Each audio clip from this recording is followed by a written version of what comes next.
Julius Erving, aka Dr. J, once said, "The key to success is to keep growing in all aspects of life.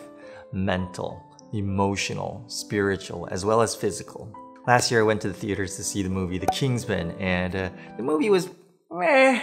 But I love this quote where the father said to his son, who was being mocked a coward for not enlisting in the army, his father said, "Reputation is what other people think of you. Character is what you are." Yes, more than true.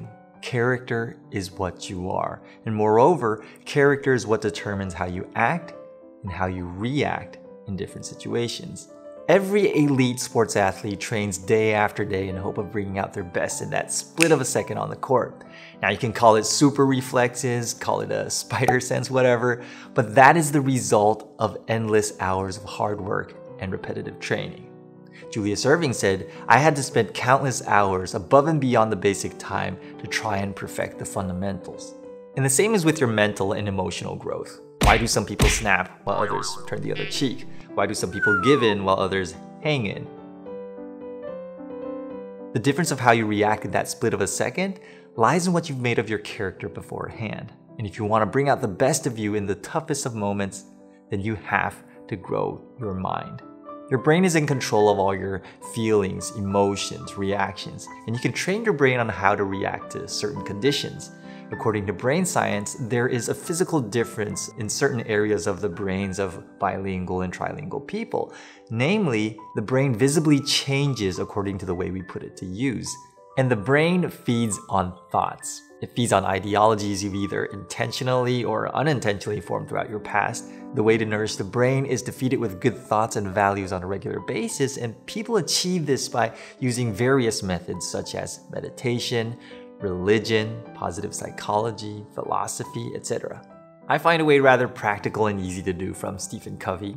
Stephen Covey read biographies of people he looked up to, and from their stories he learned how they react, respond, and make decisions in different real-life scenarios.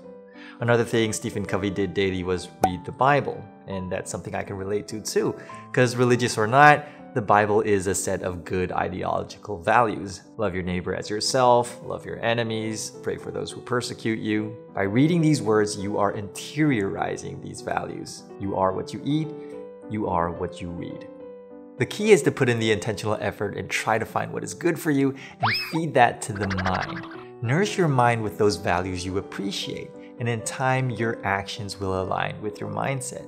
Here's an example. I'm a huge worshiper of self-awareness and self-control, and a lot of the values in my value system are influenced by my faith, and my behavior, of course, is driven by my value system. A couple weeks ago, a friend of mine made me do this test from a book called Highly Sensitive People in an Insensitive World: How to Create a Happy Life. Sounds like a book I need. And turns out, not to my surprise though, I am a relatively highly sensitive person. And the biggest attribute of this type of person is that they amplify all the external stimulations they receive. For example, when I'm at a restaurant, and this is for real, when I hear people quarreling at a nearby table, I get butterflies in my stomach. I start feeling on edge. I just can't withstand being in a negative atmosphere. What am I supposed to do? That's just who I am. I'm a highly sensitive person. But while I can't change the essence of me, who I am, I can choose, however, to change how I respond. And so what I do is I try to, as much as I can, to avoid those occasions. But then there are times you just can't run away when things are shoved in your face and you have to deal with it right away. That's when your mental and emotional growth come into play. And here's one of those occasions. Whenever I'm in a soccer game, no matter what level of game it is, even in a practice game, I get nervous. It's very contradictory because I tend to shy away from confrontation, while on the other hand, I enjoy this very competitive sport. But here's how I deal with it.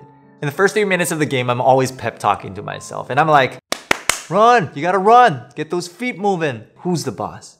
The Lord's the boss, and the Lord's with you, so what are you afraid of? Let's get moving.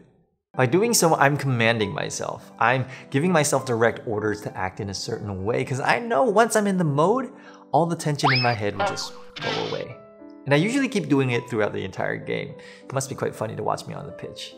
The key is control. And control comes from character, and character needs to grow. Do you have control over yourself in the face of pressure, anger, agony, adversity? The key to success is to keep growing in all areas of life. I always picture sensitivity as a switch inside me. Now I have limited control over my surroundings. I have limited control over other people. But I can control when to flick that switch on or off. The more you're mentally grown and mature, the more power you have over that switch. And the more self-control you have, the more true freedom you have in this life. Keep growing. Peace.